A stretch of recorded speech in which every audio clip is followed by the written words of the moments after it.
Good morning sa buong mundo. Ito na naman ang inyong Inday Bisaya for today's video nga mga ka-Inday, no? Nag-uumpisa na sila magtanim yung aking pinapalanskip dito sa likod ng aming bahay. Dahil nga ang inyong Inday Bisaya ay mukhang flowers na nga, charot. So ito na nga mga ka-Inday, seryoso na tayo for today's video. Dahil nag-i-start na sila magtanim at gusto ko nga talaga matapos na ng madalian ito dahil para sa weekend ito. Dahil nga may mga ganap kami sa bahay, yan ay surprise ganap naman mga ka-Indaya, no? At ito ding garden dito na pinatira ko sa dulo, pinalagyan ko na ng lupa dahil nga ang lupa dati ay hindi naman maganda. Dahil nga tumitigas at mabuti na lang nagpa-deliver di ako naman panambak, kaya pinalagyan ko na din sa kanila.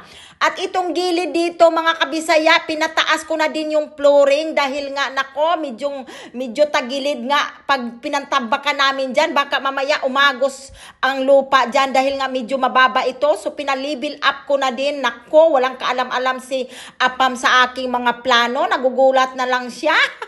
Paano kasi sinabi niya pag dito daw sa Pinas, ako daw ang in-charge. Pag sa Australia naman siya daw ang in-charge.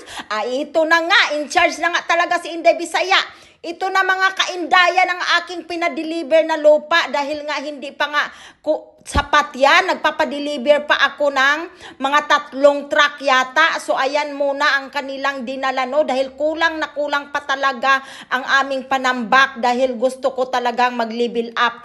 At ito na nga ang aming outcome sa aking landscape. Kita nyo naman. Talagang inikot natin ng isa-isa para makita nyo din kung ano yung pinatanim ko na halaman dyan. Tingnan nyo na nga naman.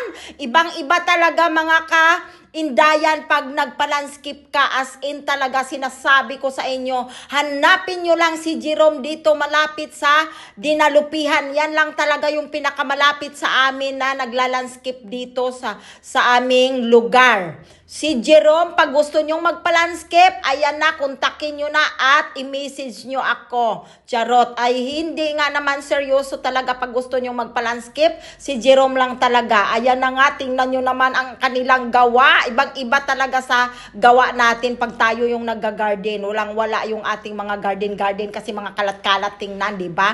Iba talaga sila mag-design kasi trabaho na nila yan. Hanggang dulo nga yan, napakahaba nga naman talaga yung aking pinagawa kasi kailangan din pumantay siya dyan sa aming pinatiles, no? Hindi pwedeng putol-putol. Ayan na nga, kita nyo naman kung gaano kahaba yan at nagmukhang resorts na nga itong aming bahay. Kulang na lang daw swimming pool pero ayaw nga namin magpa-swimming pool kasi high maintenance nga, no? Kaya yan na lang ang aming napag-isipan at ito na nga, nag-start na ako mag-cleaning dyan. Yung power hose talaga ang ginamit ko para talsikan yung mga insekto at mga virus dyan. Charot. Ito na nga, busy-busy na ang inyong mga Inday for today's video ngo. At ito, inaayos ko na din yung halaman. Nako, yung mga display kung anong itsura niyan. Ako talaga may gawa niyan. Ako ang nagdi-design sa bahay namin. Charot. Kala mo naman designer. Pero ito na yung aming mga kaganapan, no, mga ka-Indayan, busy talaga dito sa bahay na to. Dahil nga pagkatapos ng bagyo na yan, na uwang na yan, talagang napapagastos na naman ang bungga ang aming mga kabulsahan dyan. So ito na, kung sa bagay, napakaganda naman talaga ng outcome.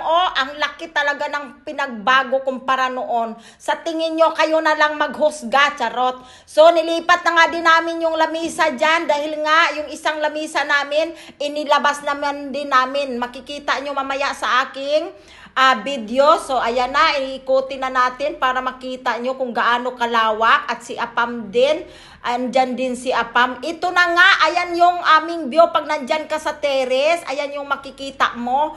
Bukod sa kabundukan ay nadagdagan din ang aming view dahil dyan sa aming palibil up. So ayan na, iikutin na natin unti-unti hanggang sa mapunta tayo doon. Ayan na nga ang bundok. Kita nyo ang bundok, di ba? Yan talaga yung pinaka-view namin. Kaya nagustuhan namin tong bahay na to. At yan na yung lamisa na pinalabas namin. So, di ba? Ang dami nating mapistuhan dito sa lugar na to. So, ayan lang yung ganap for today's video. Thank you for watching!